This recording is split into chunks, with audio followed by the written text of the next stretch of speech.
College का दूसरा दिन था और आरव के दिल में अनिका से हुई पहली मुलाकात की यादें अब भी ताजा थी।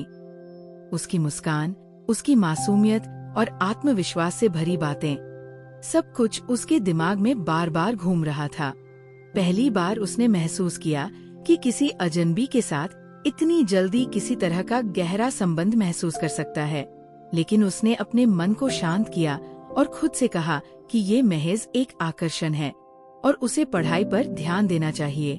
जैसे ही वह अपनी क्लास की ओर बढ़ा, उसकी नजरें अनिका को ढूंढने लगी, लेकिन उसने खुद को संयमित किया। उसने तय किया कि वह अनिका के बारे में ज्यादा नहीं सोचेगा। लेकिन दिल और दिमाग में यही तो फर्क है। दिल वही देखता है जो दिमाग समझना नहीं चाहता। क्लास के बाद जब वो लाइब्रेरी में पढ़ाई कर रहा था, तभी उसे पीछे से किसी के आने की आहट महसूस हुई। वह मुड़ा और सामने अनिका को देखकर उसका दिल तेजी से धड़कने लगा। अनिका मुस्कुराते हुए उसके पास आई और बोली, तुम यहाँ हो? मुझे लगा कि तुम कुछ सीनियर के साथ होगे। आरव ने अपनी किताबें बंद करते हुए मुस्कुराया और जवाब दिया, सीनियर के साथ?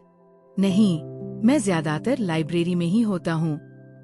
अनिका हंसते हुए बोली, तुम बहुत अलग हो आरव, आजकल के लड़कों से बिल्कुल अलग। उसकी आंखों में एक गहराई थी जो आरव को और भी आकर्षित कर रही थी। आरव थोड़ा असहज हो गया और बोला, अलग? कैसे? पता नहीं, पर तुम्हें कुछ खास है। जैसे तुम बहुत शांत और समझदार हो। और सबसे बड़ी बात, तुम मेरे सामने घबराते भी नहीं हो। अनिका ने मजाकिया अंदाज में कहा, मानो उसकी इस छोटी सी तारीफ में भी एक गंभीरता छिपी हो। आरव ने हल्की हंसी के साथ कहा, मुझे तो लगा कि मैं बहुत साधारण हूँ। साधारण होना भी एक खासियत है आरव, अनिका ने गंभीरता से कहा, और दोनों कुछ पलों तक एक दूसरे को देखते रहे।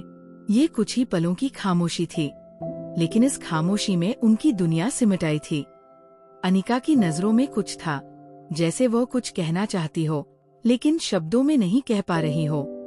थोड़ी देर बाद अनिका ने उसका हाथ पकड़ते हुए कहा, चलो तुम्हें कॉलेज कैंटीन ले चलती हूँ। हमेशा लाइब्रेरी में तो नहीं बैठे रह सकते। आरव को थोड़ा अजीब लगा, लेकिन उसने बिना कुछ कहे उसका हाथ थाम लिया और दोनों कैंटीन की तरफ चल दिए। रास्ते में अनिका ने उससे उसके परिवार के बारे में पूछना शुरू किया। आरव ने बताया कि उसका एक छोटा परिवार है और वह हमेशा से एक शांत और सामान्य जिंदगी जीता आया है। उसने ये भी बताया कि उसकी पढ़ाई के प्रति लगन के कारण वह यहाँ आया है और वह अपने परिवार का नाम रोशन करना चाहता है। अनिका उसकी बातें ध्यान से सुन रही थी। उसे आरव की सादगी और अपने परिवार के प्रति उसके प्यार ने बहुत प्रभावित किया। वो सोचने लगी कि वह क्यों इस लड़के से इतनी जल्दी जुड़ाव महसूस कर रही है। उसने पहले किसी लड़के में ऐसा एहसास नहीं महसूस किया था। कैंटीन में दोनों ने एक दूसरे के साथ बहुत बातें की। अनिका ने अपने परिवार के बारे में कुछ बातें बताईं, लेकिन वह ज्यादातर चीजों को अनकहा छोड़ती गई। ऐसा लगा कि उसके जीवन में कुछ ऐसा है जिसे वह किसी से साझा नहीं करना चाहती। उसने कहा कि उसका परिवार बहुत शक्तिशाली है और उसकी जिंदगी की हर चीज पर उनका नियंत्रण है। कभी कभी ऐसा लगता है कि मेरी जिंदगी मेरी नहीं है, अनिका ने उदासी से कहा। आरव को महसूस हुआ कि अनिका के चेहरे पर हमेशा रहने वाली मुस्कान के पीछे एक दर्द छिपा हुआ है। उसने अनिका का हाथ थामकर कहा, तुम्हारी जिंदगी तुम्हारी ही है। हो सकता है कि अभी तुम्हें ऐसा महसूस नहीं हो, लेकिन एक दिन तुम अपने तरीके से जी सकोगी। अनिका ने आरव की तरफ देखा और उसकी आंखों में एक सुकून महसूस किया। उस पल में उसने महसूस किया कि आरव के साथ वो अपने मन की बातें बिना डर के कह सकती है। उसने पहली बार किसी से इतनी गहराई से जुड़ाव महसूस किया था। वक्त का पता ही नहीं चला और दोनों कैंटीन में बैठे बैठे घंटों बातें करते रहे। अनिका ने आरव को कई मजेदार किस्से सुनाए और आरव ने उसकी मासूमियत और खिलखिलाती हंसी को दिल से महसूस किया। उसने सोचा कि अनिका को खुश देखकर उसे भी खुशी महसूस हो रही है, जैसे उसकी हंसी का असर उसके मन पर भी हो रहा हो। आरव ने देखा कि कैंटीन में बाकी लोग भी उन्हें देख रहे थे। अनिका का अपने परिवार में एक अलग रुतबा था और कॉलेज में भी उसकी पहचान हर किसी से अलग थी। कई लोग हैरानी से उन्हें देख रहे थे, जैसे उन्हें यकीन नहीं हो रहा हो कि अनिका इतनी सहजता से किसी के साथ इतना समय बिता सकती है। वहीं अनिका को इस बात से कोई फर्क नहीं पड़ रहा था कि लोग क्या सोच रहे हैं। वह बस उस पल में जी रही थी और अपने मन की बातों को किसी के साथ साझा कर पा रही थी। थोड़ी देर बाद अनिका के फोन की घंटी बजी। उसने फोन उठाया और उसके चेहरे का रंग अचानक बदल गया। उसकी आवाज में एक गंभीरता आ गई और उसने कुछ संक्षिप्त बातें की।